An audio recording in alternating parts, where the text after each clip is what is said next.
Hello and welcome to another Tuesday Talk with Ruby Reese. Shortly, we will be joined by Anne from Annie Ed to talk all things canine enrichment. I think this is an amazing week for us on the Tuesday Talks. We set up this format, last year in order to share some of the knowledge that's out there in the Irish dog community, and Anne is someone that definitely has a lot of knowledge to share. So really, really looking forward to it. Let's see if Anne is already joining the chat.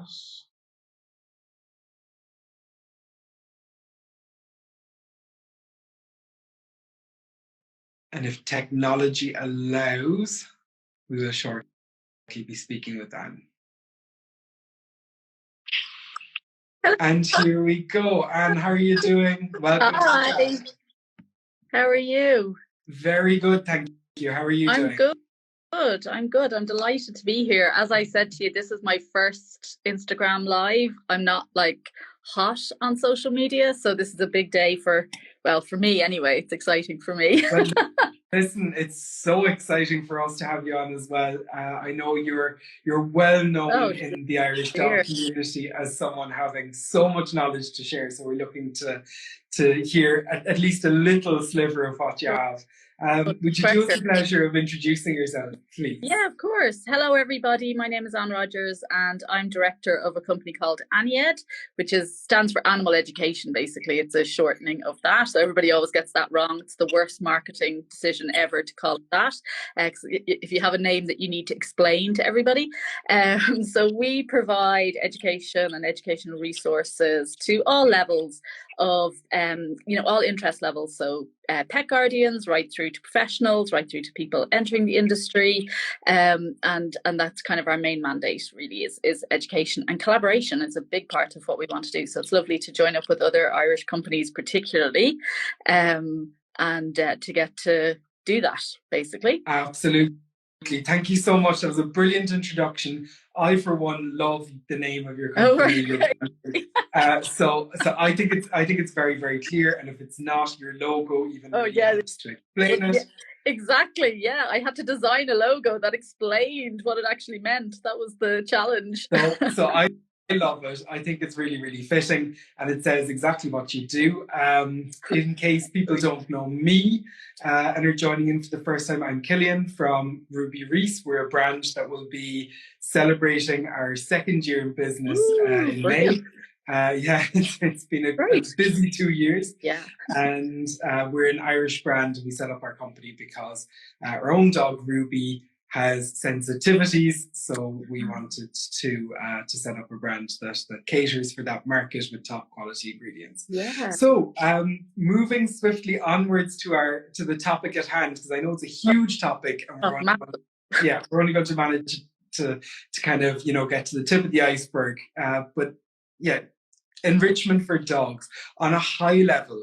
How do you explain what canine enrichment is? Oh my goodness. Well, you know what? Not even the entire scientific literature has kind of agreed on a definition of this, I suppose. So when we talk about it, we kind of take it from various different definitions.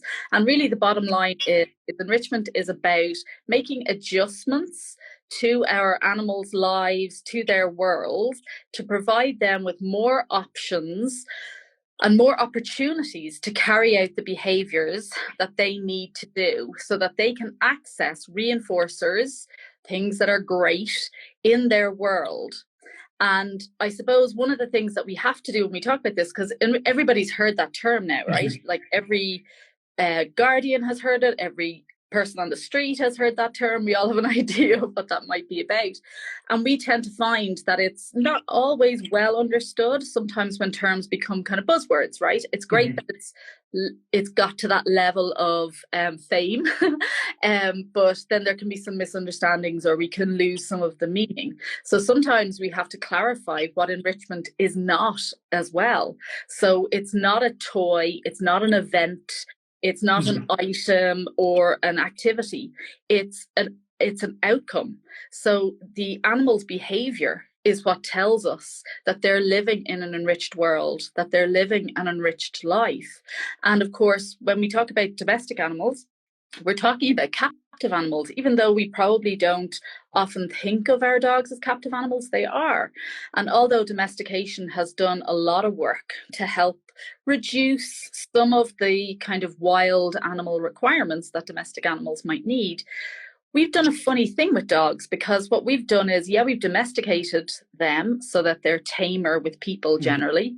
But what we've done then with selective breeding is we've actually exaggerated some of those behavioral features. So we've exaggerated, like if you think of sighthounds, we've exaggerated running and chasing type behaviors. If we think of hard-eyed herders like border collies, we've exaggerated stalking and eyeing and all those sorts of things. So while we might have reduced or kind of watered down some of the kind of canid behavioral requirements, we've actually kind of highlighted some as well. So there's this weird balance. As usual, as Jean Donaldson says, we're playing a cruel trick on dogs all the time. The way we keep them and our expectations of them and how we think about them, there's lots of hidden little tricks in there for dogs.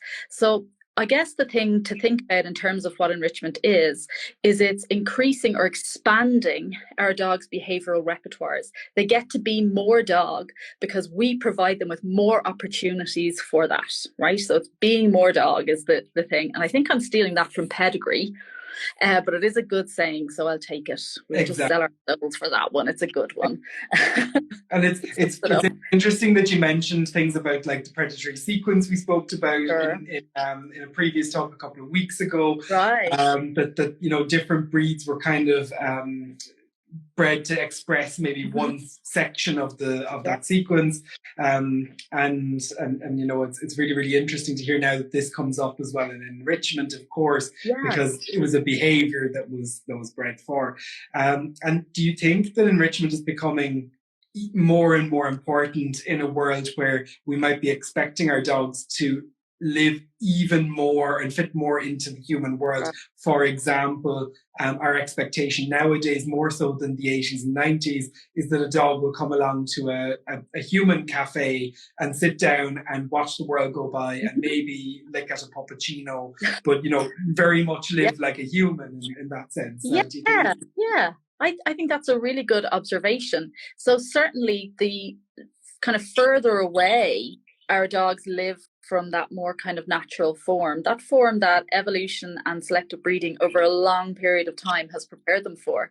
And we've suddenly decided over maybe a very short period of time, like a couple of decades, that dogs should be able to cope. They're expected to be able to cope and behave, whatever the hell that means, you know, in more of these kind of human-centric environments. And the thing we have to remember is that when we bring our dogs into our homes, which we've all done probably, we're bringing them into an environment that's attractive and functional for people.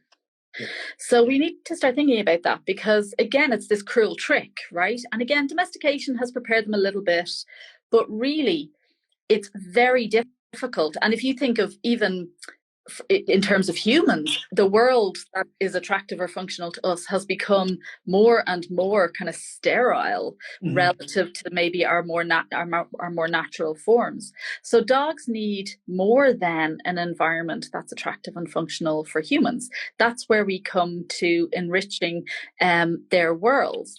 And we also have to provide them with more than something to do or more than something to keep them busy, because again, this is about enriching their lives. So there's these two sides to it. We have to create a world that's more than just human-centric, and we also have to provide a life that's more than just human convenience. So I guess that's a really good observation, that there's this gap, and it's ever widening, right? Yes. Because when I grew up, and I'm old, so it might be different for others, but I'm old. So when I grew up, like, you know, there really was this thing of dogs were not really trained a whole lot. They weren't confined. There tended to be people around because women tended to work in the home. And so there tended to be people around a lot of the time. So dogs were not socially isolated. They were exposed to challenging environments. They were exposed to social interaction all the time. And yet I'm not saying that we should go revert to that. Lots of dogs got sick, they got hit by cars, there was all sorts of terrible things. But what has happened now is that we have taken a social animal and expected him or her to live in an essentially socially isolated world in a very unenriched environment. And we kind of think to ourselves, oh, well, I'd love to be sitting on the sofa for 8 hours a day, while their human goes off to work. But would we really? We might do that for a couple of days, and then, we all saw during COVID in the lockdown how poor we were at doing nothing. Exactly. Being confined in an enriched world doesn't work for us either. But that's our expectation of our pet dogs. Yeah, so that's a good observation to make, I think. Yeah, and I suppose we've already kind of touched on it, but a basic question, do different dogs tend to like different types of enriching behavior, or are enriched by different types of behaviors and activities? And maybe how can we predict what our dog might like or be enriched by? Yeah, so that's really interesting, because we talk about enrichment from a behavioral needs point of view. So we're providing these opportunities for dogs to do things they want to do. And that's often, we have to view that through a dog lens, because, my dog will spend an inordinate amount of his time rolling in poop. And that's just not something that I'm that into, I'll be honest. Yeah. And probably you agree. But that's like a big super deal for him. And how I know that that's enriching for him, as in how I know that that's about him accessing reinforcers, is because he continues to do it. So every time he gets the opportunity to do it, right? So we talk about meeting those behavioral needs. That's what we're doing by enriching their lives at 3 different levels. So we talk about species level, and that's dogs, right? And that's often related to like canids in general. So we might even refer to we might look at wolves, for example, and look at, well, do wolves roll in smelly things? And we've a little bit of work that shows that they do. And we might look to wolves and go, well, how does that behavior function for them in their ecology? And we can look to a wolf scientist called Dave Meach, or Dave Meach, sorry, he'd be annoyed if I called him David, but Dave Meach. And he found that wolves would roll in even artificial strong smelling things that the researchers left out for them. And it was almost a way of them bringing back environmental information and sensory information back to their family group, right? Because when they returned adorned with all this smelly stuff, all of the other family members would be like sniffing them and rubbing off them, and oh my God, it's amazing. So it was this way of transferring. Now, I don't know where my dog is going with poop, but it's possibly a similar thing, right? Yeah. So this would be interesting. Yeah, it's amazing and gross all at the same time. Because dogs are gross. They do a ton of stuff that's gross, and only that he's like really short haired, I don't really care about it. So he's he's just a baby wipe process. But I'm sure if he had like really long thick hair, I might have more objections about him getting into my car covered in whatever disgusting stuff. So at species level, we would expect dogs to do a lot of these things, right? Now, not every individual dog. And then we zoom in another level, because again, what we've done with dogs is we don't just have dogs like a monolith. We've actually really differentiated them, and there's such an interest in the levels of differences from breed to breed, or what we call breed. So these genetic populations, from genetic population to genetic population. And the more we're learning about that, the less we're finding that breed is useful in terms of predicting behavior. It can certainly give us some ideas. So you had mentioned that you had a talk about predatory sequence stuff before. And predatory sequence behaviors belong to this category of behavior. I'm sure all your viewers know this, but this kind of category of behaviors referred to as modal action patterns. And we've exaggerated some of those in some types of dogs to do whatever job we wanted them to do. So when we aren't selecting those dogs for those specific jobs, and maybe they're just not just companions, but you know what I mean. There's nothing just about being a pet dog. It's the hardest job, right? So certainly we see a watering down of that. So the breed specific idea, or the type specific idea, I think we can probably have it there in the back of our mind and go, yeah, probably. But also it becomes a bit of a self-fulfilling prophecy, right? So I work with bull breed dogs, and I will do a ton of like biting and holding type play. So like lots of tugging and all of these sorts of things. And so you kind of go, well, is that because that's what that dog was destined to do? Or is it just because we've done a ton of it, right? Forever. So this is what we do. So it's a really difficult thing to kind of separate out. So it's certainly there in the back of our minds going, yeah. But really the most important thing about enrichment and devising an enrichment program for your dog is that it's individualized. One of the criteria we have to hit.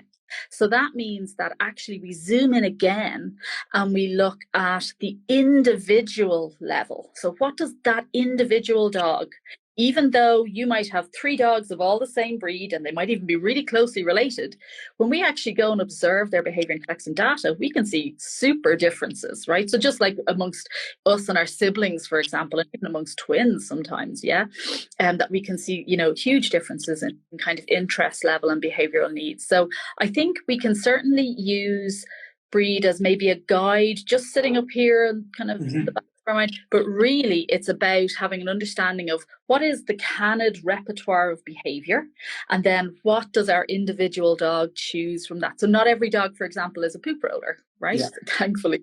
Mine is not really. Our little French bulldog Ruby, she's too prissy for that. Yeah. Right, okay.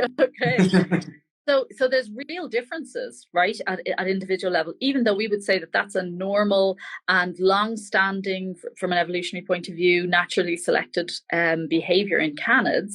And we see unrestricted animals doing it, like wolves doing it. And we also see companion dogs, captive animals like our pet dogs doing it. And then some individuals don't do it at all. It would be totally alien to them. So I think it's a good idea to have an idea of what's the canid repertoire, because that's kind of the broad what we're choosing from. And then really the next question that we have to ask is what does this individual dog need, right? So what does this guy who's right in front of me here? And how we assess that is they will tell us. Their behavior is information. So what is that dog already doing, right? So and those are often behaviors that we find problematic. These dog behaviors, these normal, natural, necessary canid behaviors, that people often, they clash with our expectations. Yeah. And if dogs are doing those behaviors, that tells us what they need. They're telling us. We just have to listen and work out the best way to provide appropriate outlets for them. And I guess that's a really long-winded way of defining enrichment as well. It's a really around the houses. But I love the answer. It was really, really comprehensive. And also just drilling down maybe into the individuality as well. Do we see it's really important for a dog to have, number one, choice in the type of enriching behaviors, and number two, maybe some agency, that they feel that they kind of own this this part of their lives as well? Yeah, I think those are really current terms and words that we're hearing a lot, like enrichment. We're hearing a whole lot. And one of the things that, we have to be careful with is do dogs really have, I mean, this is the debate that goes on for people, right? So do dogs really have choices? And the thing really is when we look at our dog lives, they have had zero say in what's happened to them. From conception through to whether they get to come home with you, the lives they live, the people they live with or interact with, their social outlets, the food they eat. I mean, everything is kind of micromanaged, right? So I suppose certainly those things are words that we like to use, but what does that look like, right? So the field I work in, we would say, how do we operationalize that? And what that means is what would that look like if a dog was experiencing choice or agency or any of those things? What would that look like? What would they be doing? And I suppose we might say that they have multiple behaviors to access those reinforcers. And this becomes really important because a lot of my work will be in relation to behavior and teaching dogs things, and teaching people too. And we'll say things like, I'm going to get my dog to sit, or whatever whatever the behavior is, doesn't matter what it is. And I'm going to use chicken, and it's going to be a really special treat. And I know you sell really special treats, and it's going to be a really special treat. And he only gets it when we're practicing sit or whatever else it is. So the question I always ask, if we want to ask or examine how much choice this dog has, is how many different ways does that dog have? How many different behaviors or skills does that dog have to access those reinforcers? And when it starts to come to, when we talk in trainer lingo, we say things like, oh, we're going to use this really special treat so that he's going to really want it, and he's not going to be distracted by, the other dogs. And this starts to become coercive, and we think it's bed and all of these words again, because we're using food. So obviously the dog must like it, right? But if the animal doesn't have lots of different ways to access reinforcers, lots of different behaviors to access reinforcers, then we're probably talking about some degree of coercion. So what enrichment should provide them is provide them so many different ways for them to carry out behaviors that get them that allow them to access an abundance of reinforcers. Our lives should be abundant, should be overflowing with the stuff that we love to do, the stuff that drives our behavior. And that's where that should come into. So I like to think about making sure that dog has loads of options, right? So there's loads of different ways to access those things that they love. And then they must also have the opportunity to do that. So we can say, oh yeah, you can get in lots of different ways. But if we don't actually provide the opportunities, because remember, they don't really have a whole lot of choice about what happens to them, well, then it's probably not going to be enriching for them. So certainly lots of options, lots of opportunities, and an abundance of reinforcers, an abundance of wonderful things is what we want to do. And I'm going to bring up one thing that's potentially a misconception that's out there. But, I'm sure you've heard this one plenty, that if someone says, my dog loves digging, if I kind of encourage this digging in a shoebox or whatever type of behavior, am I then reinforcing or training that behavior as a really positive thing? Do you want to touch on that one? I just said I give you the opportunity. Absolutely. That's such a good question. And you know what? I'm going to agree with you. That is asked almost every time, particularly when we bring up any sort of enrichment outlets like digging or destructive behavior or dissecting things. And the first thing people will ask is, will this make my dog the terrible thing, right? And the first thing, so let's say if we take digging, the first thing to understand is if you have a dog, you already have a digger. They are already a digger. Digging is absolutely well-established behavior as part of that canid repertoire.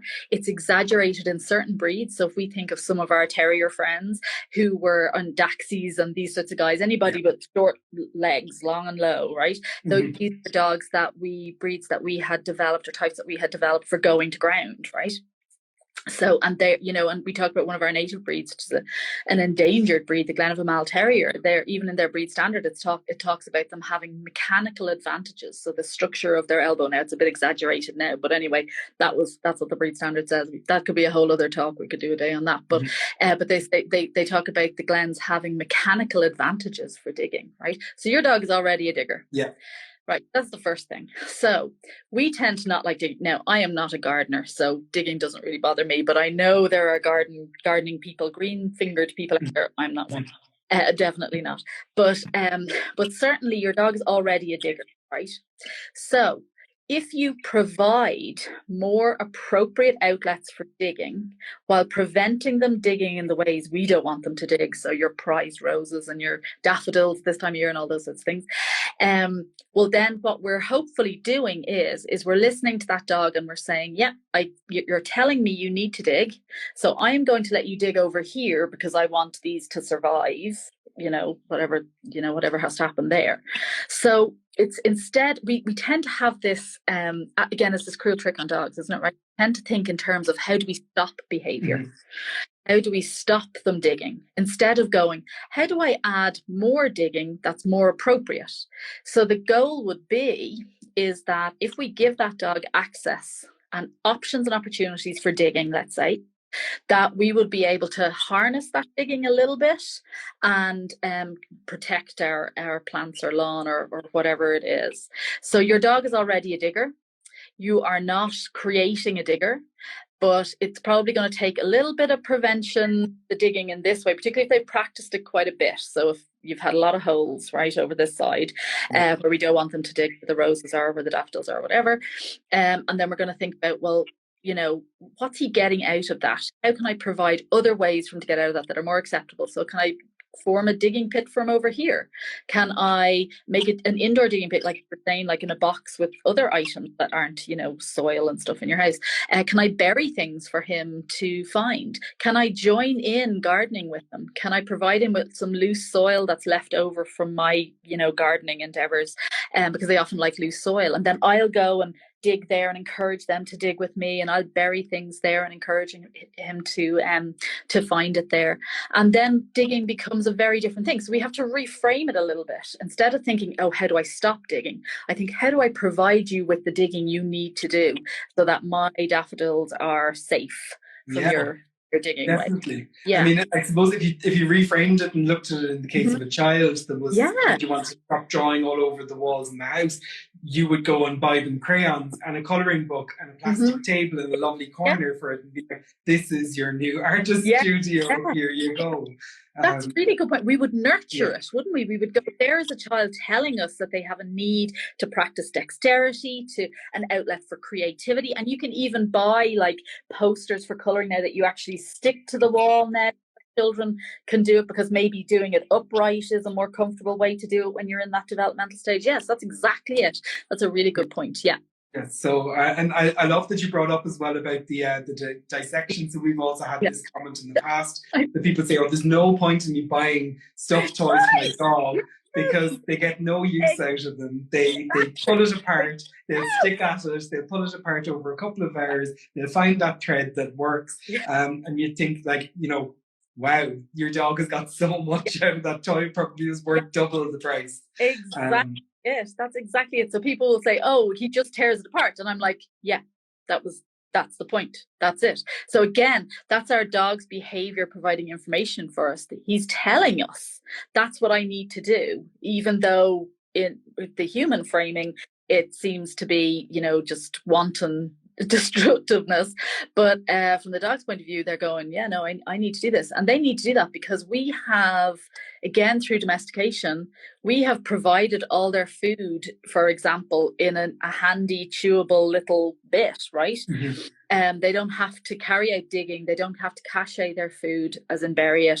They don't have to dig to find small mammals or other insects and whatever else stuff. Again, dogs are they don't have to do all those things. So we've said, you're living with us now. We're going to provide you with this end goal of those behaviors, so a consummatory outlet, but we're not going to allow you to do all of the behaviors. So we've frustrated all of those behaviors, so that dog then can only has the end goal of those behaviors. And that's a really important point, right?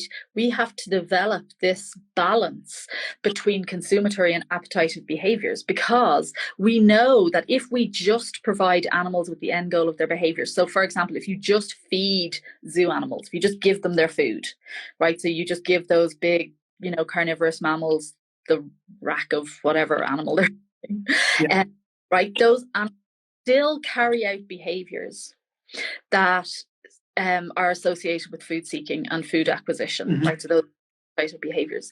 And when they don't get to do that, that's when we start to see those negative behavioral outcomes. So you might have, associate abnormal repetitive behaviors with zoo animals, for example, right? You might have seen these large carnivores pacing and turning and those sorts of things. And we see abnormally repetitive behaviors in dogs too, to a lesser extent. They're a little bit rarer. But certainly we see a lot of behaviors that we call problem behaviors, but are actually the dog telling us, I need to carry this stuff out. You're frustrating. My life, my world is frustrating my ability to carry this stuff out. And so we see behaviors, and we kind of tend to only notice those behaviors when they become problematic for us, right? So where actually what that's telling us is that dog needs to do more of those behaviors, even though we provide them with all the food that they're going to need. they still need to do food acquisition behaviors, so those appetite behaviors, and so important. And we even have some research, really nice piece of research, I think came from Eduardo Fernandez, looking at polar bears. And they found that on the approach to feeding time, the bears would start to pace and twirl and be, spin and kind of these repetitive movements right at the kind of gate where the food would be delivered. Yeah. And they actually found that if they provided those polar bears smaller and more frequent meals, where the polar bears had to find the bits of food over time, that greatly reduced these repetitive behaviors. And that's kind of similar for our dogs, right? So we and I know you see this on an acute basis, like your dog probably tells you it's dinner time before you know it's dinner time. They can tell us pretty well when it comes to that, right? And how do they tell us that? They do these kind of behaviors that eventually lead to, getting the stupid human up to feed them, right? Yeah. And so, they're going, oh, yeah, well, I have to do this to remind them, that I need to be fed. So all of those behaviors and all of that energy that's put into that's energy that really needs to be spent finding the food, dissecting the food, caching, whatever, and all of those other behaviors. So a lot of those predatory sequence behaviors you would have talked about before.